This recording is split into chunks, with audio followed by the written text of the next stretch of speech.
Hey guys, recent ആയിട്ട് ഞാൻ ഓൺലൈനിൽ നിന്ന് വാങ്ങിയ കുറച്ച് പ്രോഡക്റ്റ്സ് ഉണ്ട്. അത് നമുക്കൊന്ന് അൺബോക്സ് ചെയ്ത് നോക്കാം. അപ്പോൾ ഫസ്റ്റ് പ്രോഡക്റ്റ് ഞാൻ വാങ്ങിയിട്ടുണ്ടായിരുന്നത് മീഷോന്നാണ്. ഇതൊരു ട്രാൻസ്പെറൻറ്റ് ബോക്സ് ആണ്. ഒരുപാട് പേര് എന്തായാലും ഇത് കണ്ടിട്ടുണ്ടായിരിക്കും.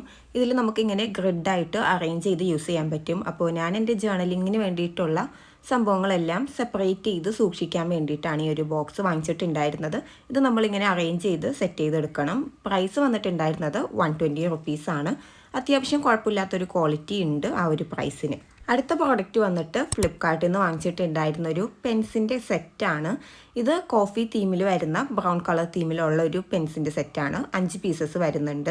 ഇങ്കിൻ്റെ കളർ വന്നിട്ട് ബ്ലാക്ക് ആയിരുന്നു. ആൻഡ് ഇതിൻ്റെ പ്രൈസ് വന്നിട്ടുണ്ടായിരുന്നത് 170 റുപ്പീസാണ്. ഈ വീഡിയോയിൽ കാണിക്കുന്ന എല്ലാ പ്രോഡക്ട്സും അണ്ടർ 200 ആണ് വരുന്നത്. അതിൻ്റെ ഡീറ്റെയിൽസ് എല്ലാം ക്യാപ്ഷനിൽ കൊടുക്കാം. Third product is also from Flipkart. ഇത് വന്നിട്ട് ഒരു ട്രാൻസ്പെറൻറ്റ് പെൻ ഹോൾഡർ ആണ്. ആക്രിലിക് മെറ്റീരിയലിൽ വന്നിട്ടുള്ള ഒരു പ്രോഡക്റ്റാണ്. പിൻട്രസ്റ്റിലൊക്കെ നമ്മൾ കാണുന്ന ഡെസ്കിൽ എപ്പോഴും ഇതുപോലത്തെ ഒരു പെൻ ഹോൾഡർ ഉണ്ടാകാറുണ്ട്. ജസ്റ്റ് 150 റുപ്പീസാണ് പ്രൈസ്. പ്രോഡക്ട്സിൻ്റെ എല്ലാം ലിങ്ക് ബയോയിൽ കൊടുക്കാം. ബൈ.